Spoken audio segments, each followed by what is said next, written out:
Iyuko ang inyong mga ulo para sa maringal na pagbabasbas. Ang Diyos na tumubos at tumupok sa inyo, pakundangan sa pagkabuhay ni Jesucristo, ay siya nawang magpala sa inyo sa kaligayahang magpasawalang hanggan.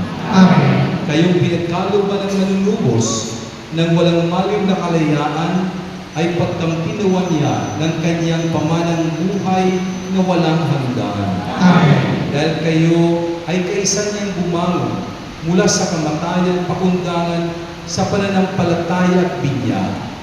Kayo naway makatambal ng mga nasa kalangitan, pakundangan sa inyong mabubuting pamumuhay ngayon at magpasawalang hanggan. Amen. At pagpalain kayo ng makapangyarihan Diyos, Ama, Anak at Espiritu Santo. Amen. Taglayin sa inyong pag-alis ang kapayapaan ni Kristo. Salamat sa Diyos.